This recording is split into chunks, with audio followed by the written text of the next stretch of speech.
toute chose, il est peut-être bon de rappeler ce que c'est que le capitalisme dans son essence, avant qu'il ne devienne plus ou moins dévoyé dans un cadre institutionnel donné. Le capitalisme, qu'est-ce que c'est pour résumer au maximum? C'est un système qui allie des moyens privés, qu'on appelle le capital, des contrats privés et un cadre juridique, en général public, capable d'honorer les termes de ces contrats et offrant la liberté d'entreprendre dans une zone géographique donnée et des marchés donnés également.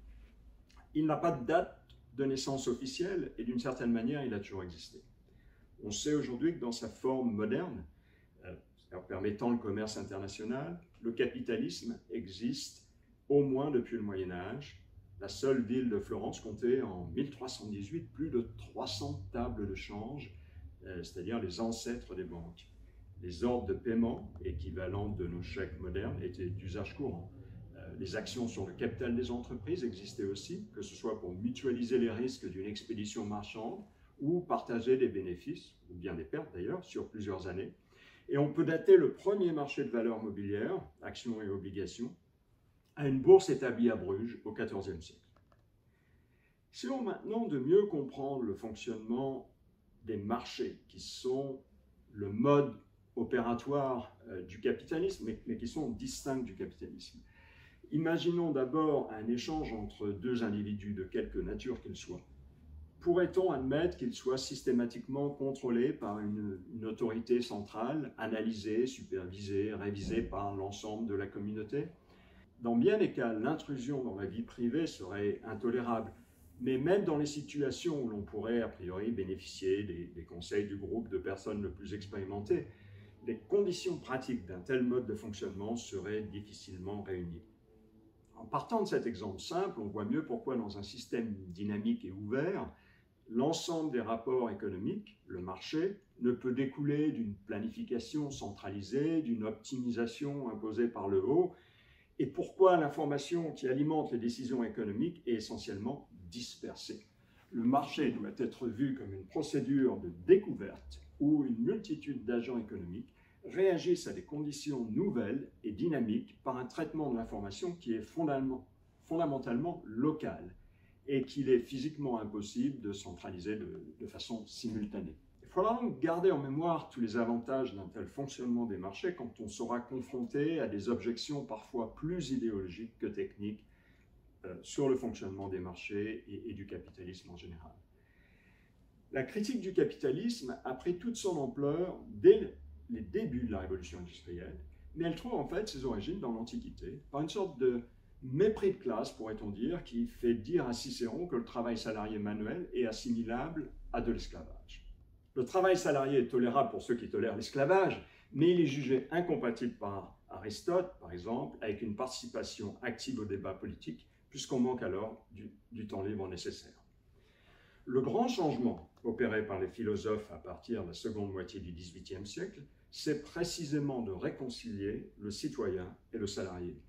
Ainsi, pour Montesquieu, l'encadrement de l'économie, sa régulation par la loi et par l'État sont indispensables. Trop d'affluence de l'argent est suspecte parce que, comme le dit Diderot, il apporte, je cite, la corruption des mœurs et le mépris des lois. Il fait naître l'insolence des uns et l'avilissement des autres. Fin de citation. L'opposition au capitalisme s'organise ensuite très vite en force politique, notamment dans les mouvements socialistes du XIXe siècle. Elle reprend à son compte le besoin de régulation d'un mode de fonctionnement économique qui, laissé à lui-même, est jugé irrationnel. Face à l'instabilité, elle choisit la planification. Initialement, elle ne renie pas pour autant le marché et l'entreprise privée, qui seront ensuite rejetés par le communisme avec le succès que l'on sait. Face aux menaces de la Première Guerre mondiale, quelqu'un comme Péguy assimile le capitalisme à la mondialisation à un pacifisme illusoire et à une sorte de grand casino sur le dos des nations. Imprégné de cette philosophie, le général de Gaulle n'hésitera pas à parler, je cite, d'infirmité morale du capitalisme. Il cherchera une sorte de troisième voie, une solution médiane entre capitalisme et communisme qu'il appellera d'abord association, avant de se contenter dans les années 1960 du concept de participation, régulièrement remis au goût du jour dans notre pays, y compris aujourd'hui. Comme les philosophes des Lumières, De Gaulle voudra assurer la cohésion du corps social et rendre aux travailleurs ce qu'il appelle sa dignité. Il dira même dans un discours de 1949 qu'il faut avoir l'intelligence et le courage d'abolir le salariat. Fin de citation. Mais c'est au fond du camp libéral lui-même que vient la critique la plus acerbe du capitalisme. En particulier, beaucoup de défenseurs du libéralisme politique s'insurgent contre un libéralisme économique qui promeut des entreprises dominantes rivalisant avec les États eux-mêmes et dévoie les libertés individuelles par le salariat. Pour eux, le libéralisme est entré en contradiction avec lui-même.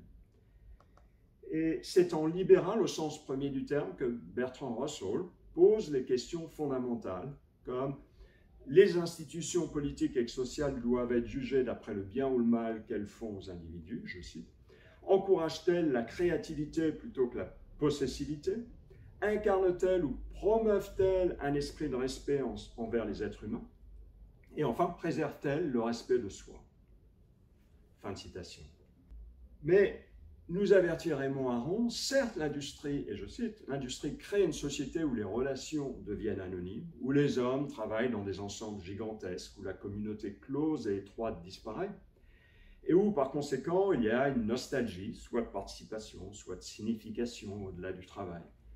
Personnellement, j'approuve cette revendication et cette nostalgie, mais je ne voudrais pas qu'elle cherche à se satisfaire simplement par la déraison et en détruisant ce qui, tout de même pour la masse de la population, demeure la condition d'un sort amélioré.